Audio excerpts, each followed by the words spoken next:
student, this is your geography class 6, chapter 5, part 3. Atmosphere. The earth is surrounded by a layer of gas called the atmosphere. This thin blanket of air is an integral and important aspect of the planet. It provides us with the air we breathe and protects us from the harmful effect of sun rays. The atmosphere extends up to a height of about 1,600 kilometers. The atmosphere is divided into 5 layers based on composition, temperature, and other properties. These layers, starting from Earth's surface, are called the troposphere, stratosphere, mesosphere, thermosphere, and exosphere. The temperature is composed mainly of nitrogen and oxygen, which make up about 99% of clean dry air, nitrogen 78%, oxygen 21%, and other gases like carbon dioxide, argon, and other comprise 1% by the volume. Oxygen is the breath of life, while nitrogen helps in the growing of living organisms. Carbon dioxide, though present in minutes around, is important as it absorbs heat radiated by the earth, thereby keeping the planet warm. It is also essential for the growth of plants.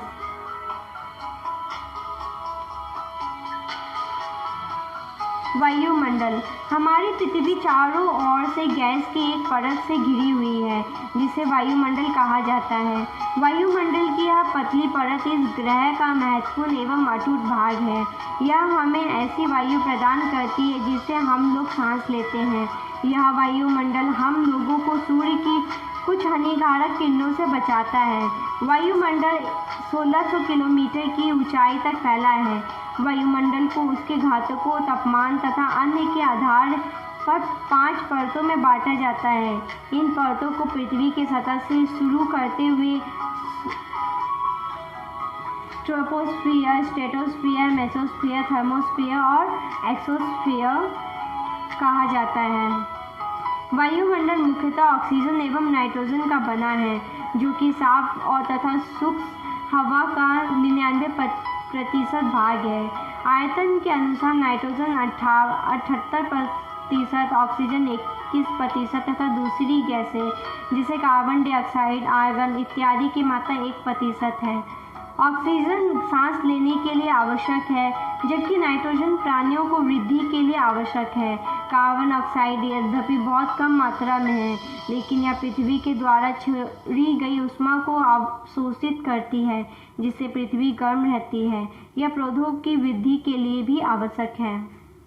The density of the atmosphere varies with height. It is maximum at the sea level and decrease rapidly as we go up. You know, the climbers experience problem in breathing due to this decrease in the density of air. They have to carry with them oxygen cylinders to be able to breathe at high altitude. The temperature also decreases as we go upward. The atmosphere exerts pressure on the earth. This varies from place to place. Some areas experience high pressure and some areas low pressure. Air moves from high pressure to low pressure. Moving air is called as wind. ऊंचाई के साथ वायुमंडल के घनत्व में विभिन्नता आती है. यह घनत्व समुद्री तल पर सबसे अधिक होता है तथा जैसे जैसे हम ऊपर की ओर जाते हैं, यह तेजी के साथ घटता जाता है. आप जानते हैं कि पहाड़ों पर पर्वतारोहियों को हवा के घनत्व में कमी होने के कारण सांस लेने में कठिनाई होती है. ऊंचाई पर सांस लेने के लिए उन्हें अपने साथ ऑक्सीजन सिलेंडर लेकर जाना पड़ता है. जैसे जैसे हम ऊपर की ओर जाते हैं, तापमान भी घटता जाता है. वायुमंडल पृथ्वी पर दबाव डालता है. यह एक स्थान से दूसरे स्थान पर अलग अलग होता है. कुछ क्षेत्रों में हमें अधिक दाब महसूस होता है, जबकि कुछ क्षेत्रों में कम. वायु उच्च दाब से निम्न दाब की ओर बहती है. गतिशील वायु को पवन कहा जाता है. Biosphere, the domain of the life. The biosphere is the narrow zone of the contact between the land, water, air. It is in this zone that life that is unique to this planet exists. There are several species of organisms that vary in size from microbes and bacteria to huge mammals. All the living organisms, including humans, are linked to each other and to the biosphere for survival. जीव मंडल स्थल, जल तथा हवा के बीच का एक सीमित भाग है। यह वह भाग है जहाँ जीवन मौजूद है, जहाँ जीवों की बहुत सी प्रजातियाँ हैं जो कि सूक्ष्म जीव तथा बैक्टीरिया से लेकर बड़ी स्तनधारी के आकार में पाई जाती हैं। मनुष्य सहित सभी प्राणी जीवित रहने के लिए एक दूसरे से तथा जीव मंडल से जुड़े हुए हैं। The organism in the biosphere may broadly be divided into the plant kingdom and the animals kingdom. The three domains of the earth interact with each other and affect each other in some way or the other. For example, cutting of forests for fulfilling our need of wood and clearing land for agriculture may lead to fast removal of soil from slopes. Similarly, earth surface may be changed due to the natural calamities like earthquake.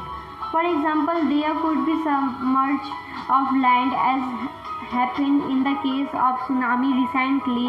Parts of Andaman and Nicobar Island were submerged underwater. Discharge of waste material into lake and river makes the water unsuitable for human use.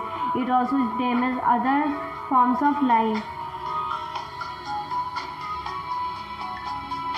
जीव मंडल के प्राणियों को मुख्यतः दो भागों जीव जंतु जगत एवं पादप जगत में विभक्त किया जा सकता है।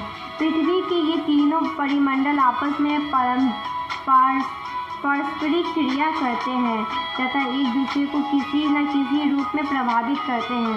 उदाहरण के लिए लकड़ियाँ तथा खेती के लिए वनों को काट दिया जाए तो इससे लुढ़का हुआ भाग पर मिट्टी का कटाव तेजी से होने लगता है। इसी प्रकार प्राकृतिक आपदाएं जैसे भूकंप से पृथ्वी का सतह में परिवर्तन हो जाता है। हाल ही में सुनामी के कारण अंडमान एवं निकोबार द्वीप समूह का कुछ भाग पानी में डूब गया।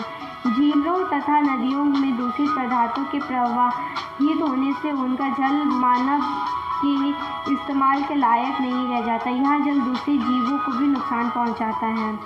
Emission from industry, thermal power plant and vehicle pollute the air. Carbon dioxide is an important constituent of air, but increase in the amount of CO2 leads to increase in global temperature. This is termed as global warming. This is thus a need to limit the use of resources of the earth to maintain the balance of nature between the domains of lithosphere, atmosphere and the hydrosphere. उद्योग, तापीय विद्युत संयंत्रों तथा गाड़ियों का उत्सर्जित पदार्थ वायु को प्रदूषित करता है। कार्बन डाइऑक्साइड वायु का एक महत्वपूर्ण घटक है, लेकिन कार्बन डाइऑक्साइड की मात्रा में वृद्धि के कारण पृथ्वी के तापमान में वृद्धि हो रही है। इसे भूमंडल तापन कहा जाता है। इसलिए भूमंडल, वायुमंडल तथा जलमंडल के बीच के प्राकृतिक संतुलन को बनाए रखने के लिए पृथ्वी के संसाधनों के सीमित उपयोग की आवश्यकता है। This is the end of this video. We will continue this chapter in next video. If you have any doubt, please let us know. We will try to clear your doubts in another video. अगर आपको कोई संदेह है तो कृपया करके हमें बताइए। हम अगले वीडियो में आपके संदेह को दूर करने का प्रयास करेंगे।